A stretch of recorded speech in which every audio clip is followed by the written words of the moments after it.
하나님께서 예수님의 길을 준비하신 것처럼 저와 여러분의 길도 준비하십니다. 아멘. 오늘 누가복음 2장 49절로 51절 말씀 중심으로 아버지의 말씀에 순종하신 예수님, 이와 같은 제목으로 말씀을 나누고자 합니다. 이들은 6월절이 되면 예루살렘으로 갔습니다. 430년 동안 애굽에서 종살이했던 그 일을 해방됐던 그날을 기념하며 6월절을 지키죠.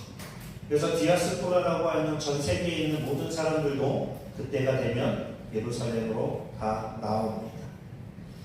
그것처럼 예수님도 성경에 보니까 12살이 되던 해에 부모님 요셉과 마리아와 함께 또 가족 친지들과 함께 6월절을 지키기 위해서 예루살렘으로 가죠. 그리고 그 6월절을 지키고 이제 온 가족들, 친척들과 함께 다시 고향으로 돌아갑니다. 그 가는 길에 있어서 예수님께서 어떻게 보면 예수님께서 그 부모님이 바로 옆에 붙어서 함께 갔으면 놓치지 않았을 건데 그냥 친인척들과 한 무더기로 같이 움직이니까 부모님께서는 그 안에 있겠지라고 생각합니다. 저희 가족도 그리 많지 않은 아이 5명과 7명이 살아가지만 때로는 아이들이 자랄 때 식당에 두고 나오거나 저희들이 움직였는데 한 아이가 보이지 아니할 때는 종종 있었습니다. 근데 그것처럼 이 많은 친척들이 움직이니까 예수님이 거기 계실 거라고 부모님은 분명히 믿고 움직였는데 웬걸 잠시 잠깐도 아니고 얼마의 시간이 흐릅니까? 하루가 흘러요. 하루 정도 가는 시간 동안 예수님이 거기 계실 거야, 내 아들 거기 있겠지 라고 그냥 생각을 한 것입니다. 그리고 나서 이제 우리 아들 어딨지 하고 찾는데 예수님이 보이지 않는 거죠. 혹시나 어릴 때 자녀들이 움직일 때 부모님과 이렇게 멀리 떨어진 경험 있으십니까? 뭐 시장이나 어디든지 아이들은 잠시 잠깐 눈을 떼면 금방 사라지잖아요. 그래서 정말 부모님과 아이들이 헤어지는 일들도 생기죠. 근데 그 부모님의 마음을 어떻게 다 알 수 있겠어요? 그것처럼 이 부모가 놀란 마음을 감싸 안고 다시 그 길을 예루살렘을 향해서 돌아갑니다. 그리고 성경은 며칠이 지났다고 합니까? 3일이나 지났대요. 12살 된 남자아이가 3일 동안 부모님과 헤어진 채로 살고 있었던 거죠. 얼마나 무섭겠습니까? 부모가. 잠시 잠깐 잃어버려도 놀랐는데 하루가 지나서 알게 된 것도 정말 깜짝 놀랐는데 3일이나 지나서 예수님을 발견한 거예요. 그 아들이 어디에 있었습니까? 성전에 있었어요. 어떻게 보면 예수님은 움직이지도 않고 그 자리에 있던 것이죠. 아이들은 그렇습니다. 그 자리에 있거나 위로 올라가거나 하나는 안 돼요. 예수님은 그 자리에 계셨어요. 근데 예수님께서 그냥 한 곳에 앉아서 나의 부모님을 잃어버렸으니까 울고 있거나 다른 누군가에게 찾아가서 우리 부모님을 찾아달라고 한 것이 아니라 율법학자들, 종교 지도자들, 어떻게 보면 지금 시대 목사님들, 장로님들, 전도사님들과 함께 앉아서 하나님의 말씀을 나누고 있는 거예요. 예수님께서 이리 오세요 라고 하나님의 말씀을 가르친 것이 아니라 율법학자들의 말씀을 듣고 또 그 말씀에 또 질문하고 또 그것을 듣고 하는 일이 있어서 그들이 예수님의 지혜에 놀랐다라고 기록을 하고 있는 것을 보게 됩니다. 이 말씀을 볼 때 계속 그 생각을 했습니다. 누가는 왜 마태, 마가, 요한에 기록하지 않은 예수님의 어린 시절을 기록했을까? 이것은 사복음서 중에 유일하게 누가복음에만 나오거든요. 누가가 기록을 할 때 예수님의 어린 시절, 또 아이에서 자라고 또 이제는 12살이 되었을 때의 이야기를 성경에 기록하고 있어요. 그래서 이 말씀을 또 읽고 또 읽고 또 읽으면서 왜 이 말씀이 필요한 거지? 예수님의 성전에 계셨다는 것이 무엇이 필요할까? 예수님께서 성전에 계신 것을 부모님이 찾았을 때 어머니 마리아가 내 아버지도 나도 너가 헤어져서 너무나 근심됐고 걱정됐다라고 하는 질문에 예수님께서는 내 아버지 집에 있는 것이 무슨 큰 일입니까? 라고 되묻는 거죠.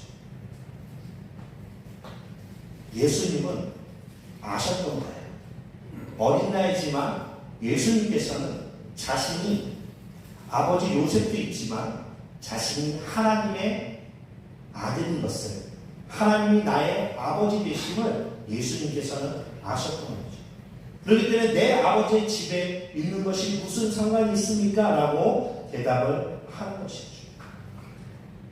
근데 분명히 어머니 마리아도 성령으로 잉태되어 그 아들을 낳아라, 그리고 예수라 하라, 또 그 아버지에게도 그 아들을 낳으면 예수라 하라, 분명히 하나님의 아들이다 라고 하신 그 말씀을 알고 있었죠. 근데 12년 동안 시간이 지나니까 부모님은 잠시 잊은 것 같아요. 하지만 예수님은 한 번도 잊지 않았어요. 나의 아버지, 어머니가 있지만 자신의 정체성이 누구인지, 나는 누구의 자녀인지, 나는 어떤 일을 시작해서 어디로 향해서 가고 있는지, 하나님께서 자신을 향한 어떤 계획을 가지고 계신지 한 번도 잃어버린 적이 없는 것을 보게 되죠. 결국 하나님께서 예수님을 통해 하나님의 영광을 드러내기 원하시는 것처럼 하나님께서 저와 여러분 한 사람 한 사람들을 불러서 하나님의 계획대로 하나님의 영광을 나타내기를 원하신다.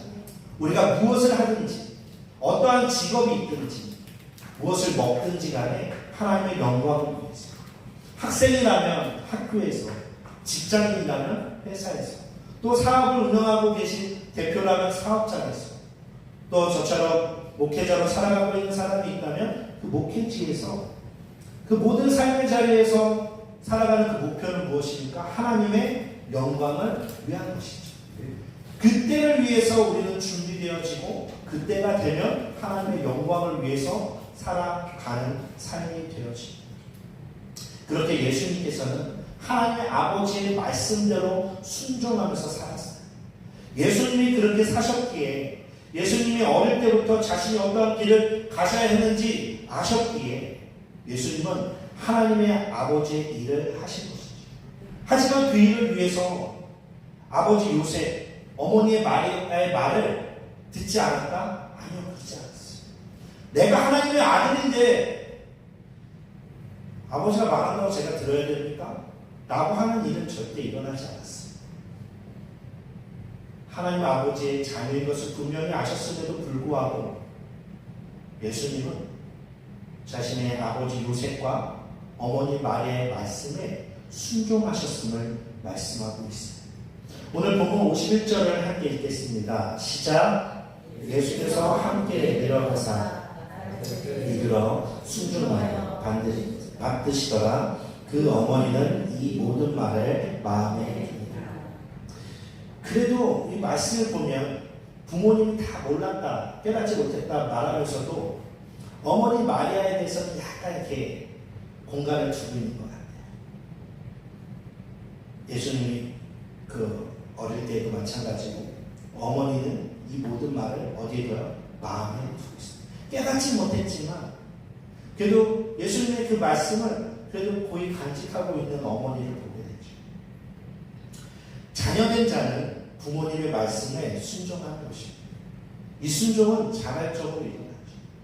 사랑 안에서, 또 겸손하게, 또 공경 안에서 스스로 선택하는 거예요. 우리 에베소서 6장 1절의 말씀을 함께 읽겠습니다. 시작. 자녀들아 주 안에서 너희 부모에게 순종하라. 이것이 옳으니라.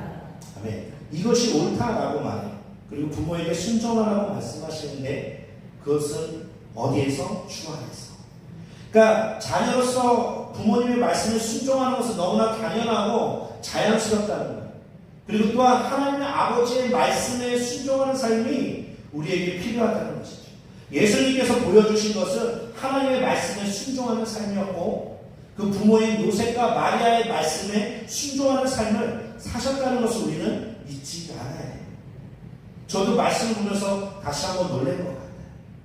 아, 예수님께 배우길 원하고 우리가 예수님을 닮아가길 원하고 예수님을 따라가길 원한다라고 하지만 저도 늘 가졌던 게 예수님처럼 가르치고 예수님처럼 선포하고 예수님처럼 고치시고 그러니까 예수님께서 30세 이후에 행하셨던 3년 반의 모든 기록만 가지고 저도 예수님을 닮아가고 싶습니다. 예수님처럼 그렇게 하나님의 구원의 일들이 일어났으면 좋겠습니다. 라는 소망이 있지만 예수님의 어린 시절을 보니까 어때요?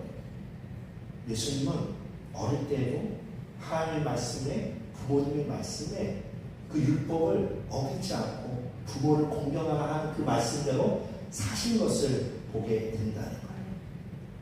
그렇게 예수님께서 하나님 아버지의 뜻을 알았고 그 길을 순종했고, 그래서 내 아버지의 집에 있는 것, 그래서 내 아버지의 일을 하는 것, 곧 나를 보내신 자 예수 그리스도를 믿게 하는 그 일을 아셨다라는 것이죠. 그 길, 그 뜻을 부모인 요셉과 마리아가 잘 이해하지 못했음에도 불구하고, 아버지 그걸 모르겠어요? 어머니 왜 모르세요? 제가 누군데요? 라고 반문하지 않았습니다. 하나님께서 그 계획대로 하나님의 뜻이 될 때까지 자신을 드러내지 않고 부모된 자에게 순종하는 삶을 사셨다. 아, 이거구나. 우리가 배워야 될 것이 이거구나. 우리에게 주는 이 본문의 하나님의 교훈이 이거구나. 우리가 예수님을 믿음으로 예수님을 따라가는 삶이 되어야 하는 것은 예수님께서 순종하셨던 삶이에요. 제가 하는 말 중에 이런 말이 있습니다. 부모는 부모의 일을 하고 자녀는 자녀의 일을 한다. 그러니까 부모는 계속 그 사랑 안에서 자녀가 원하는 것이 있으면 어떻게든 들어주려고 해요. 또 자녀가 좀 더 좋은 것을 가질 수 있도록 계속 부모는 생각하고 그것을 채워주려고 합니다. 그럼 자녀는 자녀된 자로서 무엇을 해요? 그 부모의 사랑을 마음껏 받아요. 부모의 관심을 마음껏 받아요. 그리고 자신에게 주어진 것에 있어서 잠시 잠깐 감사해요. 그리고 다시 자신에게 없는 것을 불만을 토로하죠. 이거 주신 거 너무 감사한데 엄마, 아빠, 저 이거 또 없어요. 이게 부족해요. 계속 자신의 부족함을 드러냅니다. 이 모습을 볼 때마다 왜 제가 부모는 부모된 일을 하고 자녀는 자녀의 일을 한다 라고 보냐면, 하나님 아버지와 우리의 관계를 보니까 그렇다. 하나님께서는 우리를 향해서 계속 사랑을 주시는데 우리는 계속 하나님을 향해서 부족하다. 감사하다고 한 번쯤은 말하긴 하지만 그래도 또 나의 삶에 너무나도 부족한 게 많다라는 거예요. 좀 채워달라는 거예요. 나의 환경을 좀 바꿔달라는 것이죠. 근데 하나님께서는 어떠한 사랑을 주십니까? 아들을 주셨죠. 자신의 아들을 우리에게 주심으로 우리는 얼마나 사랑하는지에 대한 확증을 보여주셨어요. 그 아들이 우리의 죄와 사망의 문제를 위해서 십자가의 길을 걸으셨고 또 죽으셨고 3일 만에 부활하셨어요. 이것이 아버지, 하나님 아버지의 사랑입니다. 이 사랑을 우리가 더욱더 깊이 알아가게 되시기를 축복합니다. 이 사랑은 근데 우리가 채워지지 않으면 계속 말하는 거예요. 하나님, 저 너무 힘들어요. 아버지의 사랑이 있는 거 알겠어요. 저를 구원해 주신 거 감사해요. 근데 왜 이렇게 힘들죠? 왜 이렇게 고통이 많아요? 성령도 이렇게 형통하지 않죠? 다른 사람과 비교했을 때 나는 이렇게 잘난 것이 없죠? 왜 좋은 게 없어요? 학교도 그렇고, 남자친구, 남편, 아내, 가정, 하나 저에게 좋은 게 없어요. 계속 부족함을 보이는 자녀들 모습을 보이죠. 하지만 에베소서 6장 2절과 3절의 말씀을 함께 읽겠습니다. 시작. 내 아버지와 어머니를 공경하라. 이것은 약속이 있는 첫 계명이니 이로써 내가 잘되고 땅에서 장수하리라. 아멘. 장수하리라. 오래 살 수 있는 비결이 있습니다. 이 땅에서 살면서 잘 되는 방법이 있다라는 거예요. 이 말씀을 믿으십니까? 아멘. 이 땅에서 우리가 오래 살고 또 우리에게 주어진 삶, 이 땅에서 잘 살 수 있는 것은 말씀대로 아버지와 어머니를 어떻게 해요? 공경하는 거예요. 이거 하면 된다라고 말씀하고 있는 것입니다. 하라. 지시해. 명령. 할 수 있겠니? 해볼래? 그럼 이거 줄게. 라는 것이 아니라 하라. 하리라. 하라. 되리라. 라고 말씀하고 있다는 것입니다. 근데 이게 싫죠. 자녀는 뭐가 있어요? 생각이 있어요. 다 뜻이 있어요. 자녀도 내가 할 수 있는 방법이 있어요. 굳이 왜 아빠의 말대로, 엄마의 말대로 살아야 될 이유가 없다라고 생각해요. 그리고 부모님은 그 인생을 살아봤잖아요. 20년, 30년 저보다 먼저 살아봤잖아요. 저는 아직 안 살았잖아요. 왜 저는 제 뜻대로 못하게 합니까? 제가 원하는 대로 못하게 합니까? 이게 계속 자녀가 가는 것이죠. 근데 그 자녀가 조금만 지혜롭다면, 그 자녀가 예수님을 알고 있다면, 그 자녀가 예수님을 믿고 있다면, 그 자녀가 예수님을 닮아가기 원한다면 예수님께서 하신 대로 하겠죠. 예수님은 하나님의 말씀에 순종하였고 부모님의 말씀에 순종합니다. 하나님을 공경하였고 부모님을 공경하였던 삶을 살아가셨다는 것을 우리가 알 수 있습니다. 그러니까 자녀로서 우리가 잘 되길 원한다면, 정말 우리가 자녀로서 정말 잘 되기를 원한다면 부모님을 공경합니다. 하나님 아버지를 공경하고 우리의 부모님을, 자신의 부모님을 공경할 때 우리의 영혼도 잘 되고 범사도 잘 되고 육체도 잘 되는 것을 누리게 되는 것입니다. 이 땅에서 여러분도 잘 되시기를 축복합니다. 이 땅에서 여러분도 장수하시기를 축복합니다. 이 말씀대로 저와 여러분의 삶이 축복받으시기를 원합니다. 우리 52절의 말씀을 함께 읽도록 하겠습니다. 시작. 예수는 지혜와 키가 자라가며 하나님과 사람에게 더욱 사랑스러워 하시더라. 아멘. 사랑스러워 하시더라. 누군가를 볼 때 시간이 지날수록 좋은 사람이 있죠. 이쁜 사람이 있어요. 근데 어떤 관계 속에 시간이 지날수록 야, 이건 잘못된 것 같아. 이 사람하고 가까워지면 안 될 것 같아. 좋은 게 하나도 없어 라고 생각하는 사람이 있죠. 근데 예수님은 어때요? 하나님께도 사랑받고 사람에게도 사랑받은 삶을 사셨어요. 하나님께도 인정받고 사람들에게도 인정받는 삶을 사셨어요. 저와 여러분들이 그렇게 되시길 축복합니다. 하지만 예수님 당시에는 소외받는 사람들이 있었어요. 인정받지 못한 사람들이 있었어요. 누가 있었죠? 여성들이 있었고 아이들이 있었어요. 그러니까 숫자를 셀 때에도 그 숫자에 들어가지 않는 소외되는, 어떻게 보면 그 인권을 무시받는 시대. 그것 중에 우리가 가장 많이 알 수 있는 사건이 어떤 사건이죠? 오병이어 사건. 보리떡 5개와 물고기 2마리로 몇 명이 먹었어요? 5,000명이 먹었어요. 근데 이때의 숫자는 남성 어른들 숫자. 그러니까 여기서부터는 1명, 2명, 3명, 4명, 5명. 여기 5명 있는 거예요. 주위를 둘러보세요. 5명 있는 겁니다. 6명인데 한번 잠깐 나갔어요. 6명 있어요. 우리 이렇게 다 같이 한 약 20여 명이 앉아있는데 6명 있는 걸로 성경은 기록되는 거예요. 역사의 기록에 그 공간에 6명이 있었다. 아이들 여성도 기록되지 않아요. 그렇기 때문에 그것을 추적할 때 남성이 5,000명이 있었다면 또 가족으로 있다라고 볼 때 15,000명에서 60,000명까지 있었을 것으로 추정하는 것이죠. 그런데 어느 날 부모들이, 어떻게 보면 극성맞은 부모들일까요? 아이들을 데리고 예수님께 안수받기 위해서 막 데리고 오는 거예요. 우리 부모님 시대에도 많이 있었죠. 막 안수받기 위해서, 인진처 기도받기 위해서, 축복받기 위해서. 이들도 마찬가지였어요. 예수님께 나아가서 우리 자녀가 기도를 받으면 좋겠다. 그런 마음으로 아이들을 데리고 오는데 잠시만요 라고 누가 제지해요? 제자들이. 예수님과 함께하는 제자들이 그렇게 하지 마시라. 정신 차리시라. 우리 예수님 너무 바쁘시다. 이렇게 무질서하게 하시면 안 된다. 근데 예수님께서는 13절 말씀 함께 읽어볼게요. 시작. 그때 사람들이 예수께서 안수하고 기도해 주심을 바라고 어린아이들을 데리고 오매 제자에게 보시니. 그때 예수님께서 이렇게 말씀하세요. 14절 읽겠습니다.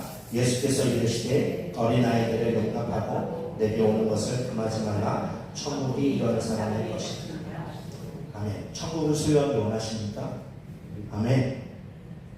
천국인으로 우리가 살아가게 되시길 축복합니다. 오는 아이들을 환영하고 있어요. 제자들을 맡고 있는데 그 복잡하고 그 바쁜 상황 속에서도 예수님께서는 어린아이들을 오는 것을 환영하고 축복해 주는 모습을 보게 됩니다. 중요하죠. 하나님께 인정받는 사람, 하나님 안에서 천국을 소유한 사람은 어린아이같이 그냥 예수님만을 바라보고 나오는 사람.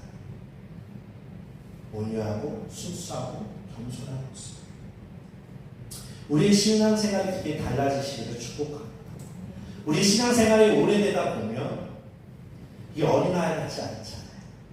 예수님만 좋아요. 하나님을 찬양합니다. 하나님 예배하기를 원해요. 라고 막 나왔던, 말씀만 사모하고 정말 찬양하기를 사모하면서 나왔던 그 어린아이 같은 마음들이 이제 5년, 10년, 15년, 20년 되면 그냥 저 월남치에서 그래 나도 저때 저렇게 예배했지. 이제 믿기 시작하니까 뜨겁네. 이제 믿기 시작했나봐. 엄청 봉사 열심히 해. 나는 판단자로 서게 되죠. 하지만 예수님께서는 예수님께 나오기를 원하세요. 예수님께 나와서 배우기를 원하세요. 말씀을 예수님께 배우면 온유한 사람이 되고 겸손한 사람이 된다 말씀하고 있어요. 이건 저도 마찬가지. 저도 여러분과 함께 이제 목회 생활하고 우리가 함께 예배자로서 예배하며 우리가 1년, 2년 또 더 많은 시간을 함께 할 때 여러분들이 저를 볼 때에도 목사님 시간이 갈수록 온유하시네. 목사님 시간이 갈수록 겸손하시네. 그렇게 보신다면 저는 예수님께 잘 배우고 있는 거죠. 근데 저희가 함께 5년, 10년 더 많은 시간을 가는데 목사님이 이제는 시간이 지나니까 멋대로야. 혼자 다 결정해. 막 어깨가 막 하늘 높이 올라가셔. 좀 멈추셔야 될 텐데.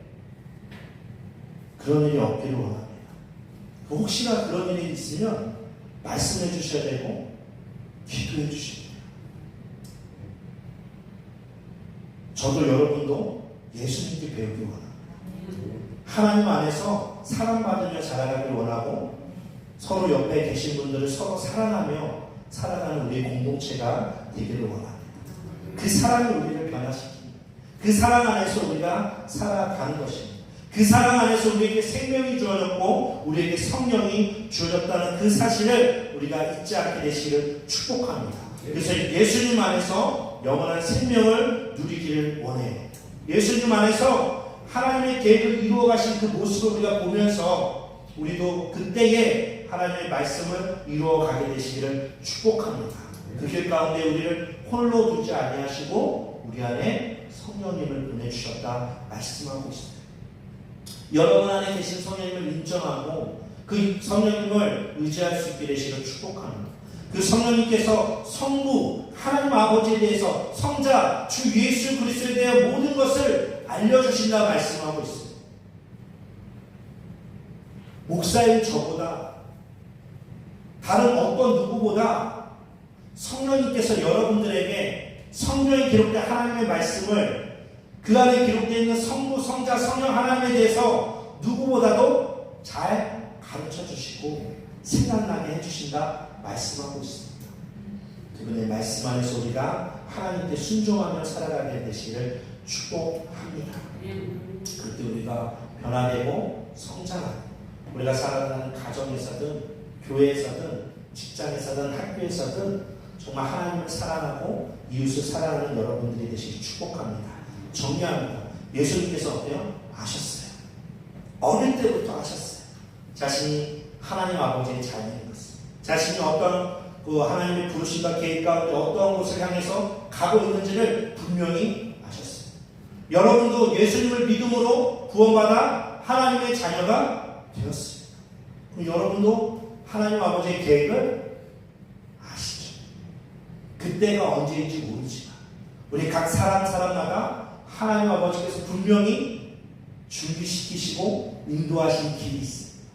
그리고 그때가 되면 예수님께서도 세상에 나아가서 가르치시고 고치시고 선포하셨던 것처럼 우리도 그때가 되면 또 기다려서 기도하고 성령의 충만함을 받으며 예수 그리스도를 전하며 하나님의 나라를 전하는 그 삶을 우리도 살아가게 될 것입니다. 그렇게 그 사랑 안에서 하나님을 더욱더 사랑하고 예배하며 사랑을 사랑하며 섬길 수 있는 저와 여러분들이 되시기를 축복합니다. 예수님이 어떻게 하셨다고요? 하나님의 말씀에 순종하셨어요. 부모님의 말씀에 순종하셨습니다. 예수님을 닮으시는 저와 여러분들이 되시기를 축복합니다.